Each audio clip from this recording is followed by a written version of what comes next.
yung sinasabi na war of movement, war of position. Yung sinasabi niya na active accumulation of forces instead of passive. Doon sana matuto yung real opposition para mag-scale up. Na tingin ko ay related do sa pinag-uusapan natin na weaponized populism in a good way, in a progressive way. No? Yun yung kino-quote ko kanina from Gramsci. Yung paborito mo, nasa likod mo kasi si Hegel eh. Meron yan. Don't worry.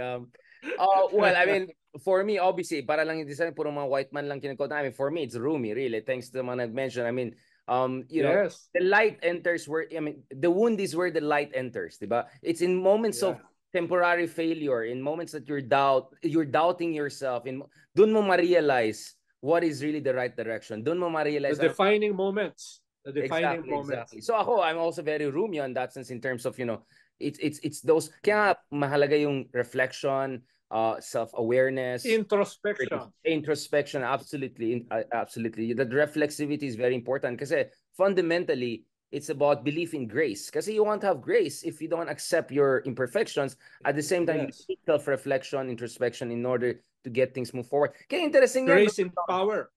No, grace in power. Mahalaga yung power, pero dapat kasama niya yung grace.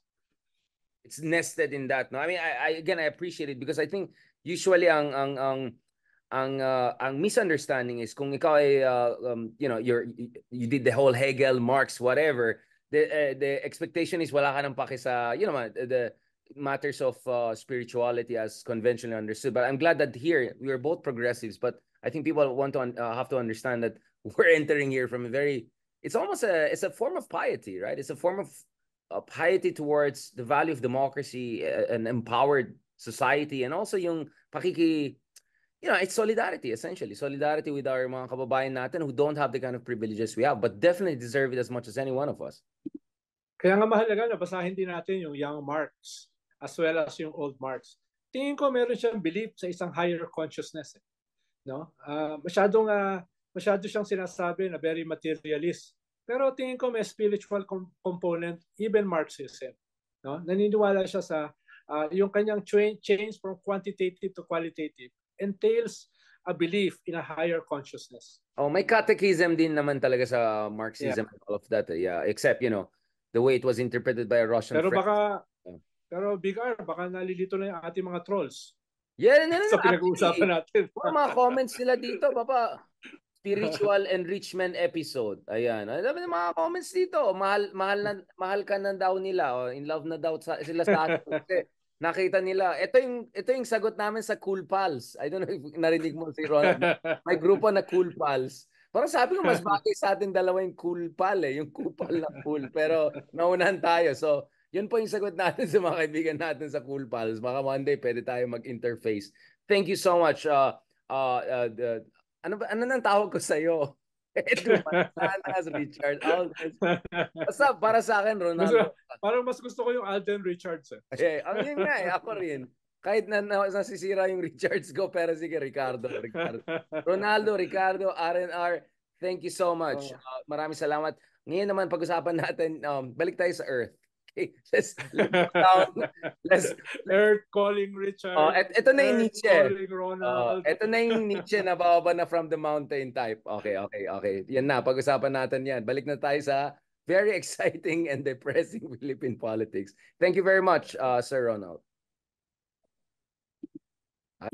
Ayan, guys, kamusta naman kayo dyan? ¿Cómo estás? Ayan, ni hao ma. Marami rin tayo mga kaibigan dito. Ni hao.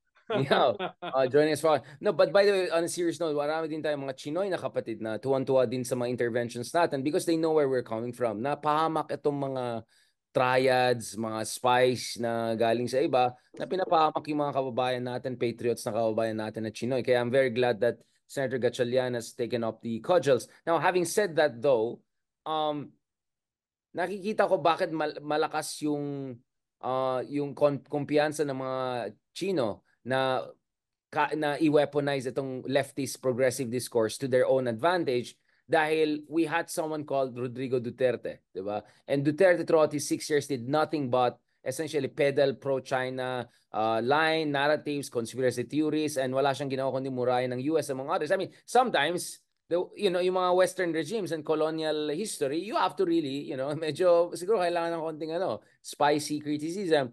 But ang problema kay Digong was, he was not being independent and balanced. He was really essentially trying to change one superpower master for even a worse one who was trying to essentially colonize our waters. And let us call a spade a spade. He became a lapdog of a superpower. Ronald, wag mo naman insultuhin yung mga aso. I mean, Sabagay, sorry. Sorry. I mean, let's not bring animals into this, especially innocent animals. Okay. No, I mean, something was wrong. Something was really, really wrong here. But what's even more wrong, or wronger here, is that medyo walang hiya eh. Hindi lang yun. Ikaw, di mo ako pinapayagang magmura. Tapos ikaw, sasabihin mo, walang hiya. Yan ang problema rito eh. May double standard. Literally, shame. Walang sense of shame. Shame, unabashed. Okay, let me use na lang. Sorry, Ilocano. Okay, unabashed. Okay. Hindi ko na sasabihin Ilocano version. Medyo baka mag-away tayo. No, but going back to this, Sir Ronald. So, seryosoin ba natin itong sinasabi ni Sarah na 3 Duterte ang tatakbo? Of course, it raises multiple questions. So, sinong mayor? Kitty? Diba? O Canilet? So obviously, wala. Pangalawa, kung 3 Duterte ang pumasok, baka isa lang makapasok. In a sense that this is such a competitive race, and we saw na may mutual exclusivity, diba? Nung sumama si JV and Jinggoy, hindi nakapasok yung isa nung isang elections. Nung pinasok si Ben Tulfo sa surveys, bumaba ng 14-15 points si Erwin Tulfo. So actually our voters, even though they may like a family or family name, pag multiple ay tumakbo at the same time, it tends to have that deductive capacity. So I can easily see Digong at top 5, basta probably top 10. But 3 of them making it to Senate sabay-sabay. What? And then, of course, it also implies that maybe Sara wants to move down and run as the Davao mayor. So obviously, ang daming butas itong claim na ito, which makes you wonder, ayan na naman sila, nagpapagulo, pero sila lang nagugulan, tapos pinagtatawanan lang sila ng mga seryoso. Anyone who really understands how things work, parang, ganun yung sagot nila. So, Sir Ronald, ano ba, patulan ba natin yung mga ganyan hanash? Or, dapat patulan natin, Big R. Actually, lagi natin pinag-uusapan dito yan, di ba? There is method in the madness. Pero sabi mo, madness is the method. Oo, pwede rin. Madness is the method. Halimbawa, isang pinanggagalingan nila is desperation. Naubos na yung kanilang political base, no? Nagtalunan na, yung iba ay nasuspinde, no? At yung kanilang base ay confused sa pagtumbling-tumbling ng kanilang mga leaders.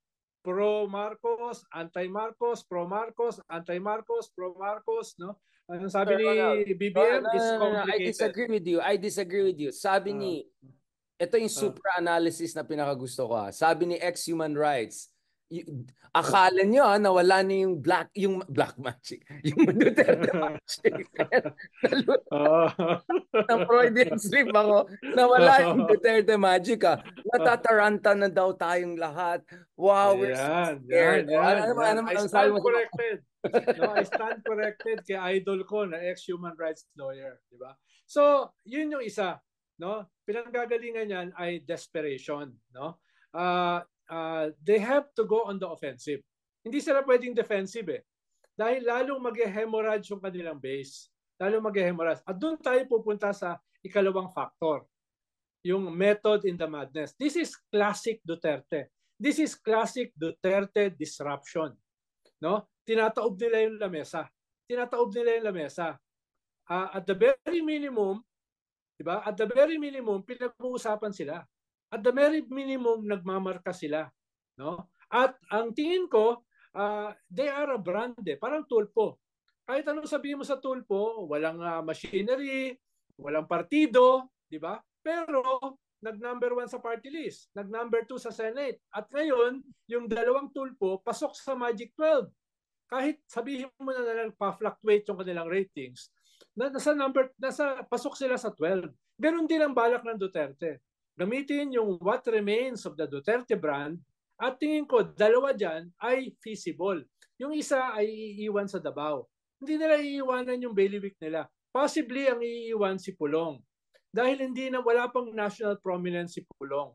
Tingin ko yung sinabi ni Sara na si Baste ang standard bearer sa 2028 is not an empty threat.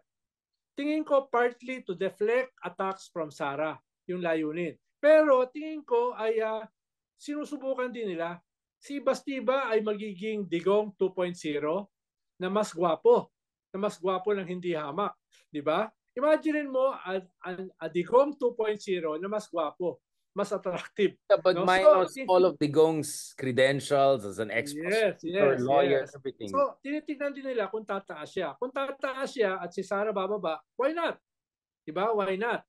So, ito, iba-ibang factors ito. Desperation, classic Duterte strategy na disruptive, at saka playing the field.